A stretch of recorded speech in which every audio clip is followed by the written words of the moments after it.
გამარჯობა, საქართველოს პირველი არხის ეთერშია ბიზნესპარტნიორი, მე ნიკა მუკბანიანი ვარ და მომდევნო 40 წუთით ჩვენი საქმიანი პარტნიორობის დროა. იყვებით მთავარს და განვიხილავთ მნიშვნელობას. მომავალი წლის განათლების ბიუჯეტი 130 მილიონი ლარით იზრდება. პასუხობს თუ არა გადაწყვეტილება ცნობილ ინიციატივას, რომლის თანახმად განათლების სფეროსკენ მიმართულმა დაფინანსებამ 2022 წლისთვის მთლიანი შიდა პროდუქტის 6%-ს უნდა მიაღწიოს. რა პრობლემები რჩება განათლების სფეროში და როგორ გეგმავს სამინისტრო მათ გადაჭრას. ბიზნესპარტნიორის კითხვებს განათლების მინისტრი უპასუხებს. ეროვნული ბანკის რეგულაციების ამოქმედებიდან 9 თვის შემდეგ ტექნიკის მაღაზიების ნაწილს გაყიდვები გაეზარდა. რა ხერხებს მიმართავენ ბიზნეს ოპერატორები გაყიდვების გასააქტიურებლად და როგორია რეგულაციების 9 თვის შედეგის საცალო ბაზარზე. დეტალები ბიზნესპარტნიორში. კულტურა როგორც ეკონომიკის ნაწილი, რა როლი აქვს არაკომერციულ ხელოვნებას ტურიზმისა და ეკონომიკის განვითარებაში და შესაძლებელია თუ არა ხელოვნების სწორი პოზიციონირებით საერთაშორისო ბაზრების ათვისება. ვრცლად ბიზნესპარტნიორში. მომავალ წელს საქართველოს ნაერთი ბიუჯეტის მოცულობა 16 მილიარდ ლარს მიაღწევს. მიმდინარე ხარჯები 11 მილიარდით განისაზღვრა, ხოლო კაპიტალური ხარჯები 3,7 მილიარდი ლარით. სწორედ ეს თანხა დაიხარჯება 2020 წელს ინფრასტრუქტურის განვითარებაზე. მთავრ ფინანსურ დოკუმენტში გათვალისწინებულია მომავალი წლის დასაწყისიდან პენსიის ზრდა 20 ლარით, 1 ივლისიდან კი 70 წელს გადაცილებული პენსიონერებისთვის დამატებით 30 ლარით. იზრდება გაზიფიცირებისთვის გამოყოფილი ბიუჯეტი და ის 60 მილიონ ლარს შეადგენს. მომავალი წლის ბიუჯეტი 5%-იან ეკონომიკურ ზრდაზეა დაგეგმილი, ხოლო ბიუჯეტის დეფიციტის მაჩვენებელი 2,7%-ია. 2020 წლის ბიუჯეტის პროექტში დოლარის კურსი 2 ლარისა და 98 თეთრის ნიშნულზე ჩაიდო. დოკუმენტში მითითებულია, რომ ეს 27 სექტემბრის მდგომარეობით არსებული კურსია. ამიტომ ჩვენ თუ გავითვალისწინებთ იმ რეგიონალურ ტენდენციებს, ზოგადად სოფლიო მიმდინარეობებს დამერწმუნეთ, რომ იმ პირობებში, როდესაც რეგიონი იზრდება მხოლოდ სულ 0,1%-ით, 5%. ეს არის ძალიან ამბიციური და ძალიან, ესე ვთქვათ, გამბედავი განაცხადი. ეს პარამეტრები არის შეთანხმებული ასევე სავალუტო ფონდთან. ეს არის ჯანსაღი პარამეტრები, როდესაც ვსაუბრობთ აი მიმდინარე ხარჯების, ესე ვთქვათ, თანაფარდობას შიდა პროდუქტთან და კაპიტალურთან. დღეს მთავრობის რიგგარეშე სხდომაზე ითქვა, რომ 2020 წლის ბიუჯეტში განათლების სფერო მთავრობის მთავარ პრიორიტეტად რჩება და აქცენტი ძირითადად მასწავლებლების სოციალური მდგომარეობის გაუმჯობესებაზე გაკეთდება. გეგმის მიხედვით ჯამში განათლების მიმართულებით ბიუჯეტი 130 მილიონი ლარით უნდა გაიზარდოს. საკითხზე საუბარს ახლა განათლების მინისტრთან ერთად განაგრძობთ. ბატონო მიხეილ, მოგესალმებით და დიდი მადლობა ბიზნესპარტნიორთან თანამშრომლობისთვის. მოგესალმებით საღამოშიდობის. ჯამში, როგორც აღვნიშნეთ, 130 მილიონით მეტი ექნება თქვენს უწყებას 2020 წელს. უფრო კონკრეტულად რომ გითხრათ, რაში დაიხარჯება ეს თანხა, როგორც ვიცით, იგეგმება მასწავლებლების ხელფასების ზრდა 2 ეტაპად. კონკრეტულად ვის და რამდენით მოემატება ანაზღაურება? პირველ რიგში ვიტყვით, რომ ის განათლების რეფორმა, რომელიც 1 წლის წინ დავიწყეთ და ფაქტიურად ყველა სფეროს ეხება, ეს არის სკოლამდელი განათლებიდან მეცნიერების ჩათვლით. ეს ბიუჯეტიც სწორედ იმას ემსახურება რეალურად, რომ უფრო ეფექტურად განვახორციელოთ ეს რეფორმა თითოეული მიმართულების მიხედვით. სკოლაში გამოვყოფთ რამდენიმე კომპონენტს, ეს არის ინფრასტრუქტურა. წელსაც დაახლოებით 7 სკოლამდე სხვადასხვა სახის რეაბილიტაცია ჩაუტარდა, მაგრამ ეს სრულად საკმარისი არ არის. ეს გაგრძელდება მომავალ წელსაც. თუმცა მომავალ წელსაც ვერ დასრულდება, ამას რამდენიმე წელი ჭირდება, იმდენად ბევრი პრობლემაა ამ სფეროში დაგროვილი, მაგრამ როგორც თქვით, ჩვენ დავიწყეთ თანმიმდევრულად, მასშტაბურად იმ პრობლემების, ინფრასტრუქტურული პრობლემების გადაჭრა, როგორიც არის ისეთი გარემოს შექმნა სკოლებში და კლასებში, რომელიც ხელს შეუწყობს კლასებში თავისთავად ჩვენი შვილების განათლებას. მეორე მნიშვნელოვანი ეს არის სახელმძღვანელოების გაუმჯობესება. ჩვენ 1 წლის განმავლობაში გავაუმჯობესეთ პირველი და მე-7 კლასის სახელმძღვანელოები, რომელიც როგორც ხარისხობრივად, ისევე გამოცემის ხარისხით, სრულიად განსხვავებული და სხვა სტანდარტია, მაგრამ კიდევ უფრო მეტი ნაბიჯებით გავაგრძელებთ ამ სამუშაოებს, რომ გქონდეთ განახლებული და მაღალი სახარისხის სახელმძღვანელოები ჩვენ ბავშვებს და მესამე და ყველაზე მთავარი ეს არის მასწავლებლები. მოგეხსენებათ თქვენ, რომ ეხა ოქტომბრის დასაწყისში ჩვენს პედაგოგებს გაზრდილ ხელფასებს მიიღებენ 150 ლარით, რაც ძალიან მნიშვნელოვანია, იმიტომ რომ ამას ჩვენ რეფორმის პირველი დღიდან პირდებოდით, იმიტომ რომ ჩვენ პედაგოგებს თუ არ დაუბრუნეთ თავისთავად და არ შეუფენთ ის ეკონომიკური ღირსეული გარემო, საკმაოდ რთულია მაღალი ხარისხის განათლებაზე საუბარი და ეხლა უკვე მომავალი წლის ბიუჯეტში ასევე განისაზღვრა, რომ კიდევ გაიზრდება 150 ლარით. ოღონდ თავისთავად ეს და პირდაპირ კავშირშია პედაგოგების კვალიფიკაციასთან. აი ზუსტად ბატონო მიხეილ, ამაზე მინდოდა მეკითხა, ვინ მიიღებს ამ ანაზღაურებას, ანუ ყველას გაეზრდება თუ იქნება სტატუსის მიხედვით ანაზღაურების მართება? კი ბატონო, ეს ანაზღაურება ესდება ყველა პედაგოგს, რომელსაც გააჩნია სტატუსი და არ აქვს თავისთავად მნიშვნელობა, რომელი სტატუსი, იმიტომ რომ განსხვავებული ისედაც ტარიფით იღებდნენ ისინი ანაზღაურებას, ანუ ვისაც აქვს დადასტურებული. ანუ აქაც დაახლოებით ჩვენ გვეყოლება ამ პერიოდისთვის უკვე სადღაც 40,000-მდე პედაგოგი, რომელსაც სტატუსი ექნება, ანუ ეს ნიშნავს, რომ პედაგოგი, რომელსაც დაადასტურა თავისი კვალიფიკაცია, მაღალი ხარისხი, შეუძლია მაღალი ხარისხის განათლების მიცემა ჩვენი მოსწავლეებისთვის შესაბამისად ისე. თუმცა არიან პედაგოგები, რომელსაც სტატუსი ამჟამად არ გააჩნია, ეხლაც რეგისტრაცია მიმდინარეობს და მათ შეუძლიათ წელსაც აიმაღლონ ეს სტატუსი, უკვე წელს მეორედ ვახორციელებთ მათთვის ამ შესაძლებლობას, რომ სტატუსი აიმაღლონ. გარდა ამისა, ჩვენ ძალიან მალე უკვე გამოაცხადებთ, რომ ვისაც კიდე დარჩენ პედაგოგები, ვისაც გადამზადება, დახმარება ჭირდება, ვისაც სტატუსი არ აქვს, როგორ შეუწყოთ მათ ხელს, რომ გადალახონ თავისთავად მიიღონ შესაბამის სტატუსი, რაც ავტომატურად ნიშნავს მათი პირობების გაუმჯობესებას. ამიტომ ხელფასის და თავისთავად ეს აისახება იმ სტატუსიან მასწავლებლებზე, რომელსაც დადასტურებული აქვს კვალიფიკაცია. ამიტომ როგორც ვახსენეთ, ჩვენ მომავალ წელსაც გაიზრდება ეს და გასული წლის მონაცემს რო შევადაროთ, ჯამში ერთიანად ფაქტიურად 300 ლარით მოხდება და რაც ფიქრობ, რომ ძალიან მნიშვნელოვანი სტარი და რაც თავარი ეს ტენდენცია კიდე შემდეგ წლებში შენარჩუნდება. ბატონო მიხეილ, პასუხობს გაზრდილი ბიუჯეტი პასუხობს ყოფილი პრემიერ-მინისტრის გეგმას, რომლის მიხედვითაც განათლების დაფინანსება მთლიანში და პროდუქტის 6% უნდა იყოს. კი ბატონო, იმიტომ რომ ყველა ის გეგმა, რომელიც ახლა სკოლაზე ვსაუბრობდით, მეორე მნიშვნელოვანი ნაწილი ეს არის, რამდენიმე მნიშვნელოვანი ნაწილს ხაზს გაუსვავდი, იგივე ეს არის პროფესიული მიმართულება, რომელიც ასევე რეფორმის მნიშვნელოვანი ნაწილია.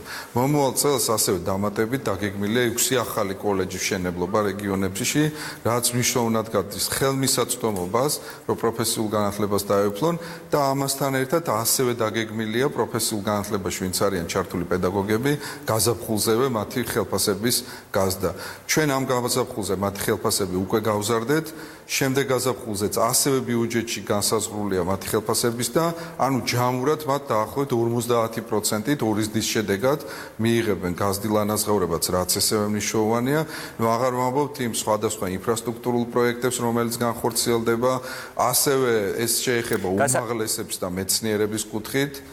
რომელიც ანუ ის თქვენ კითხვას, რომ რეალურად ის ამოცანები, რომელიც რეფორმის ფარგლებში დგას, რომელიც რამდენიმე კვირის წინ წარვადგენთ კიდე შემდეგი გეგმების, აბსოლუტურად პასუხობს ეს ბიუჯეტი იმ გეგმების და რაც თავარი იმ ამოცანების განხორციელებას, რომელიც ემსახურება სწორედ ჩვენს ქვეყანაში სწავლების ხარისხის ამაღლებას. ბატონო მიხეილ, საინტერესოა, კითხვა გაჩნდა 130 მილიონი გამოყოფილი დაიხარჯება მხოლოდ განათლებაზე თუ თქვენს უწყებაში შემავალ სპორტზეც და კულტურაზეც, ეს რომ გამგვიმარტოთ, იმათაც ეზრდება თუ ეს 130 მილიონი მხოლოდ განათლებაზე დაიხარჯება? აქ მნიშვნელოვანი კულტურის მიმართულებით ვიტყვი, რომ მნიშვნელოვანი რეფორმა დაიწყება შემდეგი წლის დასაწყისიდან, იმიტომ რომ მოგეხსენებათ ჩვენ გამოაცხადეთ ეს არის კულტურის ეროვნული ფონდის შექმნა, რომელიც იქნება ძირითადი დაფინანსებელი ჩვენი კულტურის და რომელიც როგორც ვახსენეთ, ყველაზე გამჭირვალე, ხელმისაწვდომი ფორმა იქნება, რომ თავისთავად ამ სფეროს წარმომადგენლებმა ისარგებლონ, ეს იქნება ერთი მნიშვნელოვანი სიახლე და აქვე ვიტყოდი სპორტის მიმართულებით, სადაც ასევე დაგვაქვს ბიუჯეტის 14 მილიონზე მეტით გაიზარდა, გაიზრდება მომავალი წლის ბიუჯეტი. მოგეხსენებათ, წლევანდელი წელი რამდენად გამორჩეული იყო ჩვენი სპორტული მიღწევებით, მართლაც ფანტასტიკური წელი იყო. იმდენად ბევრი არასდროს ისტორიაში ამდენი მიღწევა არ ქონია, მაგრამ მომავალი წელი არის კიდევ ოლიმპიური წელი.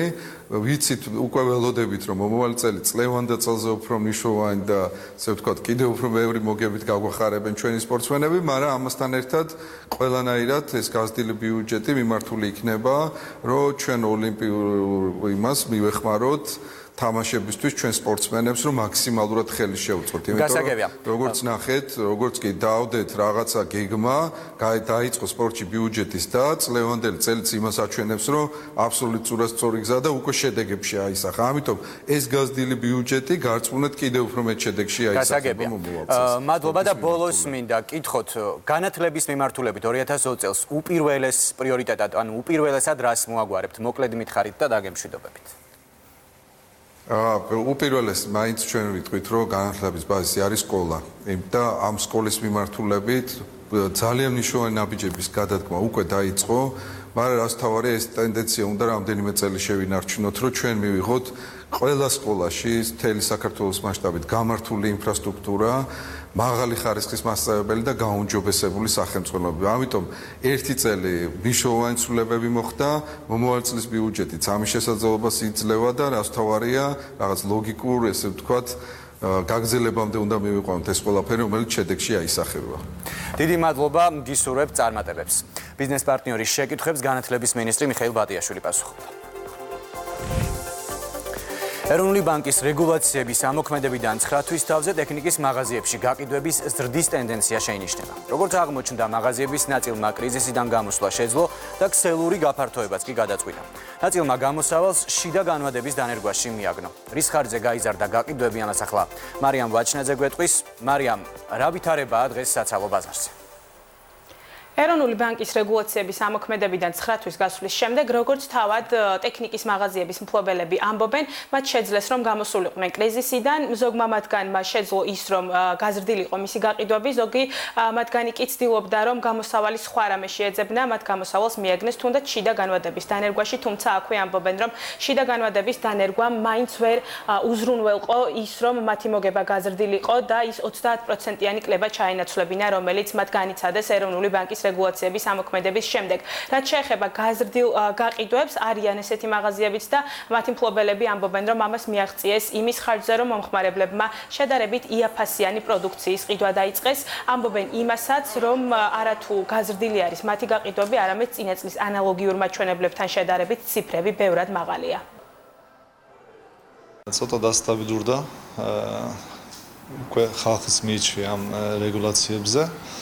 აქედან გამომდინარე, რაც შარშან იყო, იმაზე უკეთესი მდგომარეობა ეხლა და ხალხი აგროვებს ფულს და ამით უკვე ნაღდით ყიდულობს პროდუქციას. ბოლო პერიოდში ცოტა ის არის, ანუ მეტი მომხმარებელს ამტკიცებენ სესს. საშუალოდ შეიძლება ავიღოთ, რომ 25-30% ფარგლებშია წინა წლის ანალოგიურ თვეებთან კლება. თუმცა ზაფხულში პირველი პერიოდი, პირველი თვეები მაის-ივნისი უკვე ტურისტული მოთხოვნიდან გამომდინარე, ტურისტულ სეზონზე იყო ზრდა. შიდა განვადებაზე ვთქვათ, არც ის მოლოდინი არ გქონდა რომ რაღაც ჩაანაცვლებდა საბანკო სექტორის დანაკლისს, მაგრამ ეტაპობრივად ესეც ვითარდება. ამ დროისთვის ტექნიკის მაღაზიების მფლობელები ვარაუდობენ, რომ მათი გაყიდვები აღარ შემცირდება ისე, როგორც ეს იყო კრიზისულ პერიოდში, იგულისხმება 2019 წლის პირველი რამდენიმე თვე, თუმცა ამბობენ იმას, რომ ალბათ გაგრძელდება ყველაფერი სტანდარტულად 30%-იანი კლების ფარგლებში. საუბრობთ. 8 ნოემბერს თბილისში სტარტაპ გრინდის რეგიონული ღონისძიება გაიმართება. EuropeAsia Connect-ის საქართველოს ინოვაციებისა და ტექნოლოგიების სააგენტოსთან პარტნიორობით იმართება და მას 1500-ზე მეტი მონაწილე დაესწრება. საქართველოში დაგეგმილი რეგიონული ღონისძიება სტარტაპ გრინდის ფარგლებში გამართული მესამე ყველაზე მასშტაბური ღონისძიება იქნება სილიკონ ველისა და ლონდონის შემდეგ. კონფერენცია აერთიანებს 30-ზე მეტ სპიკერს 20-ზე მეტი ქვეყნიდან. სტარტაპ გრინდი თავის მოუყრის მსოფლიოს წარმატებულ სტარტაპებს, ტექნოლოგიების სფეროში მოქმედ კომპანიებს და ექსპერტებს. თბილისში დაგეგმილ ღონისძიებაში მონაწილეობას მიიღებენ სპიკერები ისეთი კომპანიებიდან, როგორიც არის Google, სტარტაპს Fintech, Fundi, Kickstarter, Shifty და სხვა. ღონისძიების ფარგლებში დამსწრეებს ევროპის მასშტაბით ინოვაციებისა და ტექნოლოგიების სფეროში ახალ მიღწევებს გააცნობენ. მოგეხსენებათ 2019 წლის დასაწყისში საქართველოს ინოვაციებისა და ტექნოლოგიების სააგენტომ სან-ფრანცისკოში Google-ისა და ოფისში ექსკლუზიურ შეთანხმებას მიაღწია სტარტაპ გრაინდ საქართველოსა და სტარტაპ გრაინდ გლობალურ ორგანიზაციასთან, რომ საქართველოს უმასპინძლოს მათ ექსკლუზიურ ყოველწლიურ საერთაშორისო დიდ კონფერენციას და ამავე წლის დასაწყისში დაპირებული, ასე ვთქვათ, პირობა საქართველოს მოსახლეობისთვის ჩვენ წელსვე შევასრულეთ და წელსვე პირველად უკვე გაიმართება ნოემბერში გლობალური მასშტაბის საერთაშორისო ღონისძიება. ლონდონის სილიკონ ველიში შეხვედრის შემდეგ ეს შეხვედრა უდიდესი სტარტაპის დასაწყისია. ჩვენ საქართველოს ავირჩიეთ სტუმართმოყვარეობის, იმ ენერგიის და პოტენციალის გამო, რაც აქ დაგხვდა. საქართველოში ეს მეწარმეებისთვის ახალი ნაბიჯია. საქართველოში უფრო დიდ ღონისძიებებს ვატარებთ ვიდრე ლონდონსა და ნიუ-იორკში. ეს კარგი შესაძლებლობაა, რათა ქართველებმა წინ გადადგან ნაბიჯი ტექნოლოგიების, ინვესტიციების და ტურიზმის მიმართულებით. ასეთი კონფერენციის შეტარება არის ძალიან მნიშვნელოვანი, იმიტომ რომ ეს ჩვენი რეგიონი აღმოსავლეთ ევროპიდან ცენტრალური აზიის ჩათვლით არ არის ძირითადი დანიშნულება ინვესტორებისთვის, ან იმ ხალხისთვის, ვინც ეძებს რაღაც შესაძლებლობებს. და თუ ჩვენ საქართველოს დაოპოზიციონირებთ ისე, რომ ეს არის ერთი მაღაზიის პრინციპით, რომ აქ უნდა ჩამოვიდნენ ყველანი, რომ მივაჭრონ მთელი რეგიონის მასშტაბით საუკეთესო ინოვაციების, სტარტაპების თუ საუკეთესო ურთიერთობების შესაძენად, ეს იქნება ძალიან დიდი წარმატების მომტანი. კულტურა როგორც ეკონომიკის ნაწილი. რა როლი აქვს არაკომერციულ ხელოვნებას ტურიზმისა და ეკონომიკის განვითარებაში და შესაძლებელია თუ არა ხელოვნების სწორი პოზიციონირებით საერთაშორისო ბაზრების ათვისება. ეს არის დღეს ბიზნესპარტნიორის მთავარი თემა. ჩემი თანაწამყვანი კომპანია გურიელის გენერალური დირექტორი მიხეილ ჭკუასელია.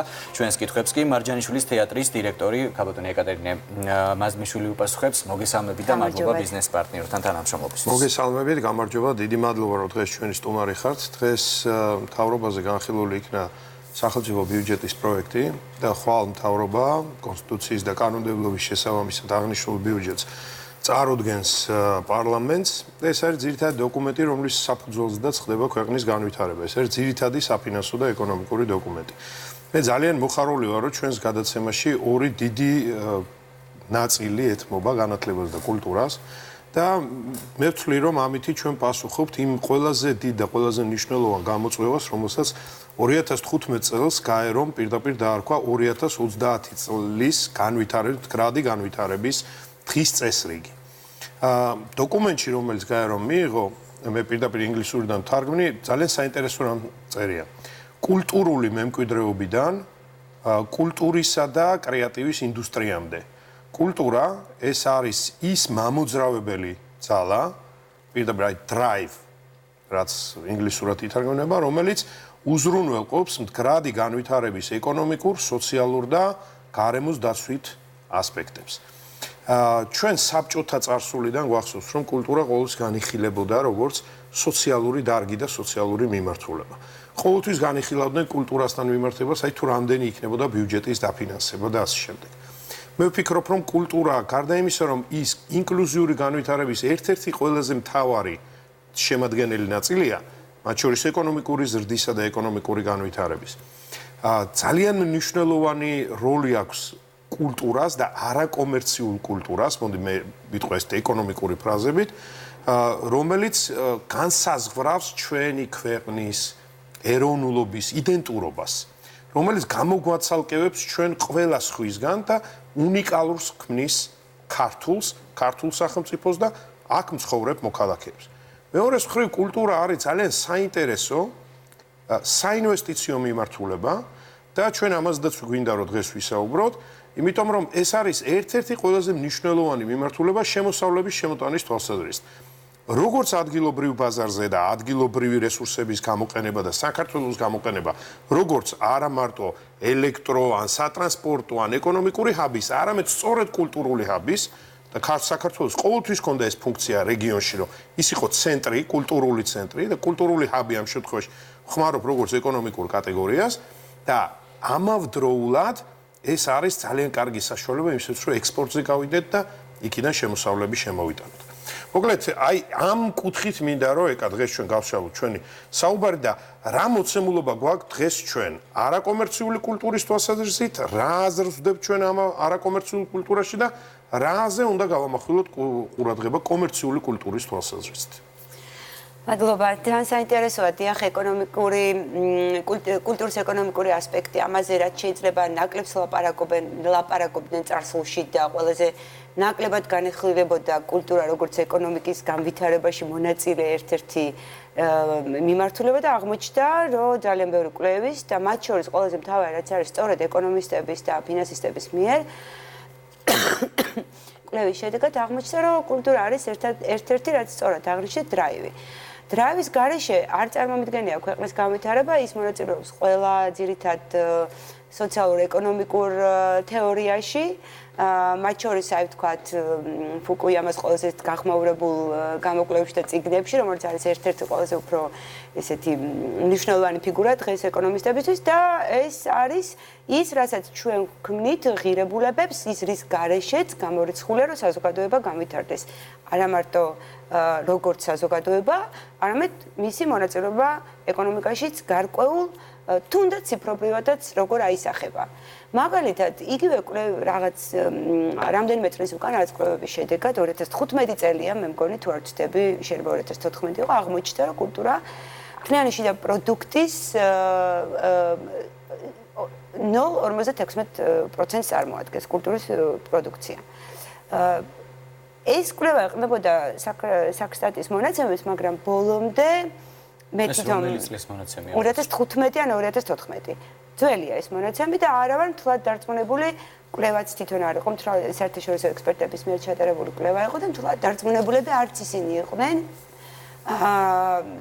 მონაცემებში, არც საქსტატს არ ქონდა ეს მონაცემები, რა თქმა უნდა, აქვს, მაგრამ არ არის იმ სიღრმისეულად, რაც თქვა დღეს ევროპულ ქვეყნებში. ამასთან ერთად, მაგალითად, საქართველოს მოსახლეობის დასაქმებულთა 5% საკმაოდ მაღალი ციფრია დასაქმებულთა, იმიტომ რომ ჩვენ მუშაობების 37% გვაქვს ამ მონაცემებით.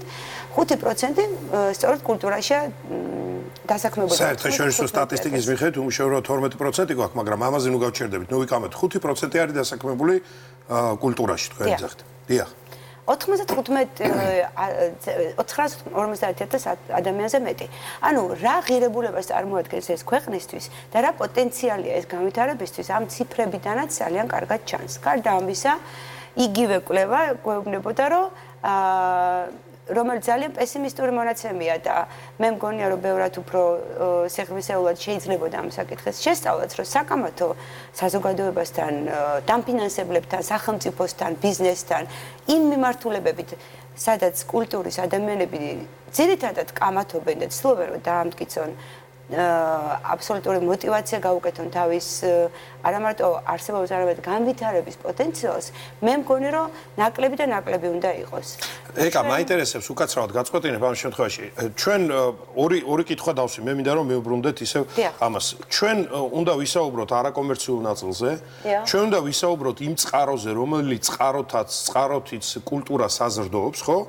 ანუ ეს არის ის ნაწილი არაკომერციული ხელოვნების ჯგუფები, რომელიც იზიდავს ტურისტებს, რომელიც არის წყარო ჩვენი ხელოვნების მიმართულებისთვის, მუსიკისთვის, ფოლკლორისთვის, ცეკვისთვის და ასე შემდეგ და ასე შემდეგ. ეს არის კულტურის ის მიმართულება, რომელიც საბიუჯეტო ასიგნებების გარეშე ვერ გაძლებს უბრალოდ, იმიტომ რომ სოფლად კულტურის სახლები, კლუბები უნდა არსებობდეს, იმიტომ რომ სხვანაირად ჩვენ ვერ ქმნით იმ გარემოს, რასაც ინკლუზიური გარემო ჰქვია. ანუ ამ ნაწილში საბიუჯეტო ასიგნება აუცილებლად უნდა დარჩეს. მაგრამ ამ შემთხვევაში ძალიან მაინტერესებს მე რა პოტენციალი გაგვაჩნია ჩვენ კომერციული კულტურის თვალსაზრისით, როგორ შეგვიძლია ჩვენ სახელმწიფოსთან ვითანამშრომლოთ და რამდენად დიდია ჩვენი საექსპორტო პოტენციალი. არაკომერციული ხელოვნება ყველა ქვეყანაში ფინანსებდა სახელმწიფოს მიერ, იმ ქვეყნებშიც კი, სადაც საერთაშორისო გრანტების ან კერძო ინვესტიციების შესაძლებლობა ბევრად დიდია. შეუდარებლად უფრო დიდია ვიდრე და მე რამდენადაც მაქვს ინფორმაცია, ყველა განვითარებული ქვეყანა გარკვეულ საგადასახადო შეღავათებსაც აწესებს, როგორც ქველმოქმედების თვალსაზრისით, ისე არაპირდაპირი გადასახადები პრაქტიკულად მოხსნილია ეგ ბილეთების გაყიდვაზე და ასე შემდეგ. ჩვენთან აქ ასიმეტრიული სიტუაცია, მოდი ამაზე ნუ გავჩერდებით. ეხლა სხვა სფეროს ნუ მე მაინტერესებს კომერციული მიმართულება, მაინტერესებს ამ შემთხვევაში კულტურის რამდენად დიდი პოტენციალი გვაქვს. რას გულისხმობთ ჩვენ კომერციულ მიმართულებაში? თუ ჩვენ საერთოდ გულისხმობთ იმას, რომ რამდენად შემოსავლებს ბადებს ის ამ წუთას ნებისმიერ დღეს რო გადავხედოთ იმ სფეროს, რასაც კულტურა ქვია და ყველა მიმართულებით დაწყებული თეატრი, კინო, სხვადასხვა ამ წუთას ფორსაჟს ცოტა ხნის უკან ფორსაჟს იღებდნენ საქართველოში, თეატრების დასწრების მაჩვენებელი, ანუ ის შემოსავლები, რაც გააჩნია კულტურულ ორგანიზაციებს, ეს ნიშნავს იმას, რომ პირველი ისინი არიან გაყიდვადი. მათი კომერცია, მე ასე უყურებ ამას, ეს შემოსავლები მათი განვითარების ძალიან დიდ და მნიშვნელოვან ნაწილს წარმოადგენს, იმიტომ რომ სახელმწიფო დაფინანსება იმისათვის, რომ ეს განვითარდეს, არ არის საკმარისი. თქვენი შეფასებით, ანუ კომერციულ კულტურას რამდენად ვიყენებთ ჩვენ დღეს იმისთვის, რომ ანუ საერთაშორისო ბაზრით ტურიზმი უფრო მეტი ტურისტი. ეს მინდოდა რომ რა თქმა უნდა, ეს მინდოდა ამით რომ გამოგზავნებინა. პირველ რიგში იმისთვის, რომ ანუ კულტურა ჩართული ეს მაინტერესებს მე ეკონომიკის განვითარებაში. დიახ, ეს ერთი რაც აქ არის. მეორე საქართველოს ანუ თქვა ჩვენ თუ თქვენ მაპატეთ კითხვას რამდენად ვიყენებთ და რაზე უნდა გავაკეთოთ აქცენტი. იცით რა არის ხო? მე მგონი ბევრად უფრო მეტი შანსი ამ პოტენციალის გამოყენების და ბევრად უფრო მეტი პოპულარიზაცია სჭირდება თანამედროვე ქართულ კულტურას. ჩვენ ამას ვიყენებთ, მაგრამ ეს მაინც მე ვიმაჩნია ფრაგმენტული. აი თქვა არ ვიცი რა თქმა უნდა სახელმწიფო სტრატეგია მიმართულებითაც არსებობს და ამას ბევრი ადამიანი მუშაობს სახელმწიფოდან, მაგრამ მე მაინც ვთვლი რომ ბევრად უფრო მეტი შანსი აქვს აი ესეთი კომერციული განვითარების ნებისმიერ ბაზარზე და ნებისმიერ ბაზარზე შესვლის ქართულ კულტურას თანამედროვეს, ვიდრე ამ წუთას მაგას არ ეკა უკაცრავად, აი მე ჩაგეჭერები ერთი წუთი და ნიკა შეხედეთ ჩვენ დავიწყეთ ძალიან კარგი პროექტი იყო სხვა შეშ და მე მხარს ვუჭერ ამ პროექტ Check in Georgia. დიახ. რომელიც თავიდან პირველად წამოვიდა ისე რომ ძირითადად იმპორტი გქონდა ჩვენ და იმპორტზე შემოყვავდა ცნობილი მომღერლები, ცნობილი არტისტები, რაც ძალიან კარგია და მე ამას მივესალმებ, იმიტომ რომ ეს ბუნებრივად ტურისტებს იზიდავდა. შემდეგ მოხდა Check in Georgia. ამ შემთხვევაში კონკრეტულ ამ მაგალითს გავილი, არ ვამბობ, არ ვაფასებ ახლა მთლიანად პროექტს, მე ხარს ვუჭერდი და დღესაც ხარს ვუჭერ ამ პროექტს. მერე მოხდა ორიენტაცია და Check in Georgia-ს პროექტის ფარგლებში მოხდა კიდევ უფრო მეტი ქართველი არტისტების და კულტურის მოღვაწეების და შეკრების და გაფართოვდა ეს არეალი. ამ ნაწილში მე კიდევ უფრო მეტად მოვისურვებდი, რომ იყოს უფრო მეტი თანამედროვე ქართული ხელოვნება და ამის პოპულარიზაცია. ანუ ამ მიმართულებით ჩვენ დავდით. მეორე პროექტი არის აი გადაიღეს საქართველოში, რაც ასევე ძალიან დიდ პოპულარიზაციას უკეთებს. თუმცა გეთანხმები, რომ შეიძლება მიდგომა საქართველოს აი ამ პოტენციალის გამოყენების თვალსაზრისით არ იყოს კომპლექსური და ბევრად უფრო კომპლექსურად შეიძლება ჩამოვაყალიბოთ ჩვენი საკითხი. მაგალითად, შემიძლია Check in Georgia-ზე ასევე მხარს ვუჭერ ძალიან და მონაწილეობდით კიდევაც. მაგალითად, Check in Georgia-ს შემთხვევაში ძალიან ბევრი საკითხი უკავშირდება სწორედ მენეჯმენტს. რამდენად სოფლიოში ასეთი დიდი პროექტი არის ძალიან ბევრი. რამდენად შეგვიძლია ჩვენ მენეჯმენტის თვალსაზრისით რომ დაუპირისპირდეთ ან თუნდაც აი ამ ბაზარზე გავჩნდეთ, ამას აქვს რამდენად ადრე, რამდენად მოწესრიგე, რამდენად რა იმიჯით და მარტო შინაარსი დღეს ამას არ წყვეტს, გამორიცხულია. ჩვენ გასაგებია შესაბამისი მარკეტინგი სჭირდება ამას, რომ მარკეტინგი იგივე თბილისის შემოდგომაზე. ის რაც თბილისში შემოდგომაზე ხდება და საქართველოში, სოფლიოს მხოლოდ რამდენიმე ქვეყანას აქვს ამის ფუფუნება. მათ შორის ერთ-ერთი არის საფრანგეთი, ხო, პარიზი არის ესეთი autumn ფესტივალი. თბილისი არის აი მართლა ვარსკვლავი ამ მხრივ. სექტემბრიდან რო იწყება დეკემბრის ბოლომდე. სულ არის ფესტივალები. თან ძალიან კარგი პერიოდია, როდესაც რჩეველი გვესწრება და ყველა ძალიან დიდი სიამოვნებით, ჩვენც კი სიამოვნებით დავდივართ. და სხვათა შორის ეს არიან ის ტურისტები, ის ადამიანები, რომლებიც მე პირდაპირ რეკლამას აქვს ბევრად უფრო მაღალი ფასი, ვიდრე თქვათ. პრობლემა რეკლამაშია, მარკეტინგში და პიარშია დღეს ამ მიმართულებით რომ არა, ასე მარტივად მე არ შეხედავდი ამას, თუმცა ეს ერთ-ერთი მდგენელია და სწორს ამბობს ამ შემთხვევაში რა, რომ წარმოვიდგინოთ, აი საქართველოს აქვს უნიკალური შესაძლებლობა შემოდგომით ფანტასტიკური ფესტივალი ჩატარდა წინანდალში. ეხა ფესტივალი მიმდინარეობს თბილისის საერთაშორისო ფესტივალი, რომელიც როგორც ბრენდი ისე ჩამოყალიბდა, როგორც კი დამთავრდება ეს ფესტივალი, იწყება ფესტივალი საჩუქარი და შემდეგ ძალიან ბევრი ბათუმის მუსიკალური ფესტივალია. ჩვენ შეგვიძლია აი ეს პერიოდი და ეს საფესტივალო საქართველო მართლა ძალიან კარგად გამოვიყენოთ და პოზიციონირება გავაკეთოთ თითოეული ამ ბრენდის, რა თქმა უნდა, და გარდა ამისა საქართველოსი როგორც კულტურული ბრენდის. აი ხა მაგალითად, აი ჩვენ რო შევხედოთ, რა თანხას ხარჯავს სახელმწიფო ყველა ამ ფესტივალის მიმართულებით და რა აქვს მას ბენეფიტი.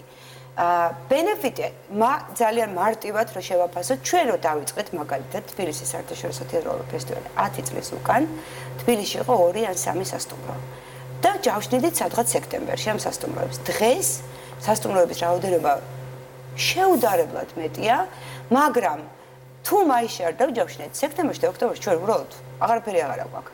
ანუ ის ინტერესი ქვეყნის და ქალაქის მიმართ აუცილებლად იზრდება. ეს ერთი არის და მეორე დამამთავრებინეთ თუ შეიძლება ძალიან მნიშვნელოვანი ასეც კვლავ კულტურის თითო როგორც დარგის ინვესტიცია ეს არის ინვესტიცია ადამიანში ის მაყურებელი რომელიც დღეს ფესტივალს ყავს ან დღეს თეატრს ყავს 10 წლის წინ ასეთი არ იყო ის განვითარდა ის გაიხსნა მან ბევრად უფრო მეტი საშუალება მიიღო იმისათვის რომ განვითარდეს მას ბევრი უფრო განათლება აქვს მას ბევრი ინფორმაცია და ის ხდება უფრო თანამედროვე ადამიანი თუნდაც ჩვენ თუ უფრო ჩამოყალიბებული პოლიტიკურად მას უფრო მეტი აზრი აქვს როგორ შეიძლება აღიქვას რეალობა ის არ ეწინააღმდეგება იმას რაც არ მოსწონს ანუ ბევრ კითხვას სვამს ამიტომ ინვესტიციას პირიქით ვამბობ ამ წუთას მაგრამ გასაგებია მესმის და აქ ძალიან მნიშვნელოვანია ხა რასაც ეკა ამბობს აი იმითი რომ გაიზარდაო და სასტუმროების რაოდენობა აღარა გვაქვს ანუ დაახლოებით ნახევარწლით ადრე მაინც უნდა იყოს დაჯავშნული ეს არის ის ტურისტი სხვათა შორის რომელიც ჩამოდის და ჩამოდის ამ ფესტივალებისთვის ზუსტად რომელიც არის სწორედ მაღალ ხარჯველი ტურისტი რომელიც თეატრალურ ფესტივალზე ჩამოდის ტურისტი რომელიც სიმფონიური ფესტივალზე ჩამოდის ტურისტი რომელიც ჩამოდის კულტურულ ღონისძიებაზე ის ყოველთვის უფრო მაღალხარჯველი ტურისტია. ამის გარდა აი რაც თქვა ეკამ ესეც მნიშვნელოვანია მარკეტინგის ეს არის ეგრეთ წოდებული აი ეს მეტყველების მარკეტინგი ხო აი შენი სიტყვების მარკეტინგი. აქედან იმდენად ფასეული ტურისტია ეს ჩვენთვის რომელიც მიდის და შემდეგ თავის გარშემო თავის წრეში საუბრობს იმაზე რომ თბილისი საქართველოს არის არა მარტო კარგი ღვინის ქვეყანა, არა მარტო კარგი ბუნებრივი ლანდშაფტის ქვეყანა, არა მარტო კარგი ზღვის და პლაჟის ქვეყანა და კარგი სტუმარმასპინძლობის ქვეყანა, არამედ ეს არის ძალიან კარგი კულტურული ქვეყანა, კულტურული ტურიზმის თვალსაზრისით და კიდევ უფრო ზრდის ასე ვთქვათ ჩვენს ცნობადობას და ჩვენი როგორც ბრენდის ღირებულებას დიახ ეს ღირებულებები საზოგადოებაში ძალიან ბევრი ამის განსაზღვრავს. მათ შორის თუ ჩვენ კვლავ დაუბრუნდეთ იმ საკითხს და ვილაპარაკეთ დრაივზე, ბუნებრივია. იცით რა, ხო, უფრო აი მუხტზე. მუხტზე, კი ბატონო. მუხტს ყველაზე და ეს მუხტი მე ეს კულტურის მუხტი რომელიც კულტურიდან გაიცემა, ძალიან ბევრი ამაზე მოქმედებს. აი როგორც ვთქვით, ტურიზმზე, განათლებაზე, რა თქმა უნდა, ის უბრალოდ თუ კი ჩვენ ვლაპარაკობთ კვლავ იმ განწყობაზე რომელიც მოსახლეობაშია რომ მე მოტრიალდე და უფრო მეტი შექმნა თუნდაც სუბუქრო ეწველობაში, ძიმებრ ეწველობაში და ტექნოლოგიებში. ეკა ჩვენ სულ უფრო ცოტა დრო გრჩება. მე რა მაინტერესებს ცით ჩვენ ყოველთვის განვიხილავდით კულტურას და მის ფოლკლორულ ნაწილს არ მინდა რომ ეხა ფოლკლორულ ნაწილს როგორც ძირითად და მნიშვნელოვან რამეს კულტურის ნაწილში რომელიც შეგვიძლია რომ ექსპორტზე გავიტანოთ.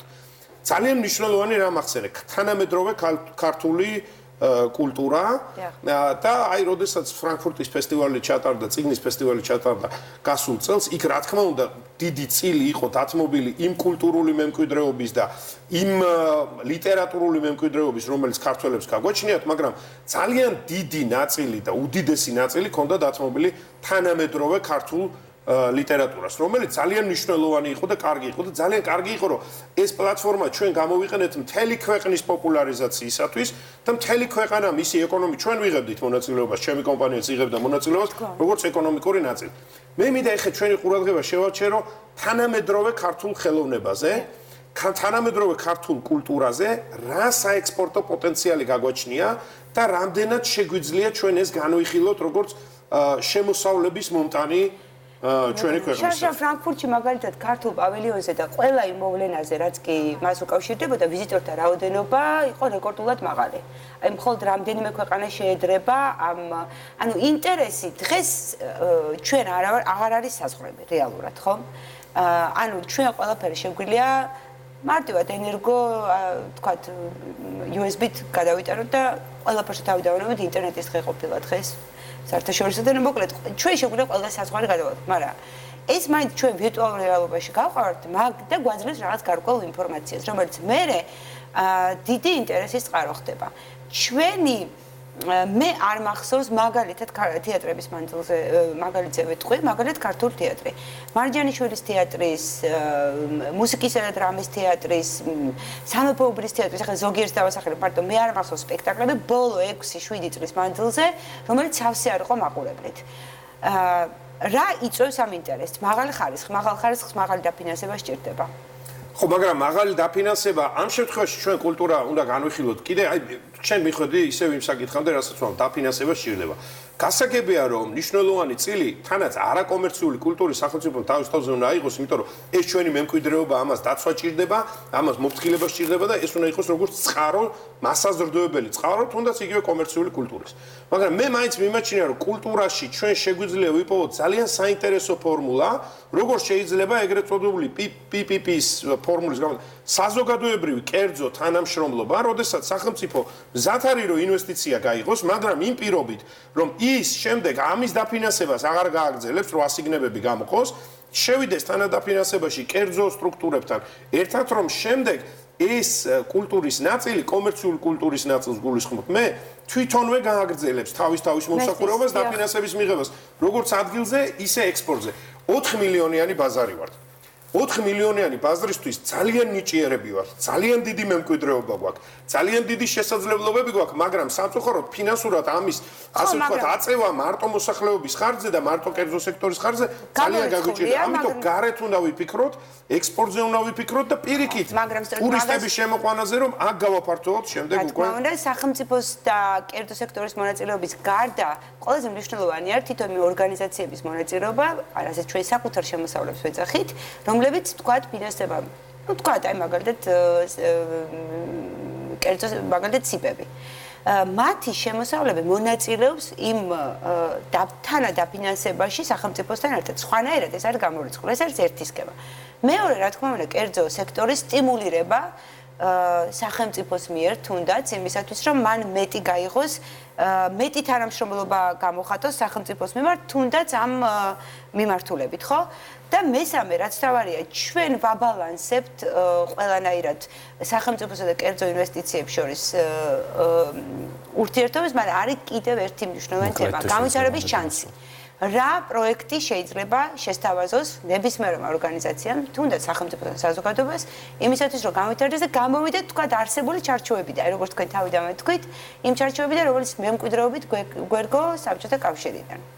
არსებობს ესეთი შანსები, ესეთი პროექტები და მეტი სითამამე სჭირდება ამ პროექტებს სახელმწიფოს და სახელმწიფოს და ორივეს მხრიდან. დიდი მადლობა რომ ვიყავით ჩვენი სტუმარი. ამ დისკუსიას ჩვენ გავაგრძელებთ, იმიტომ რომ კულტურა როგორც განვითარების საფუძველი ჩვენთვის არის მნიშვნელოვანი და დარწმუნებული ვარ, რომ ეკონომიკური ზრდის მნიშვნელოვანი ნაწილი სწორედ კულტურის ჩართვით იქნება შესაძლებელი და მიღწევა. მადლობა. დიდი მადლობა საინტერესო საუბრისთვის და იმედია მომავალშიც იქნებით ჩვენი სტუმარი.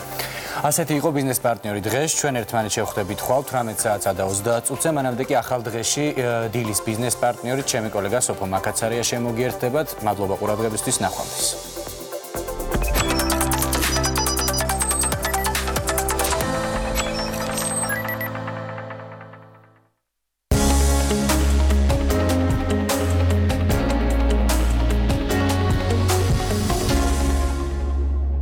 გადაცემაში მოვედი შორნას დაჟინებული თხოვნით, პასუხია წამოწვა. ვეცდებით მობილიზება გავუკეთოთ ჩვენს ლოგიკას და აზროვნებას. პასუხია წეულება. არის წეულება. ვფიქრობ, რას ვიზამ. რა ვიცი, ვეცდებით რომ რაღაცა გამოგვივიდეს. ერთმანეთის დახმარებით. გაგდა. ვენტილატორი, ნაყინი, ევრიელი. პასუხია გაგრილება. მიდალაშა წლებია ერთმანეთისგან ოჯახებისგან ახოს. პასუხია გამოფენა. სურვილი გვაქვს სამი ტური გადავლახოთ. მინიმუმ მაინც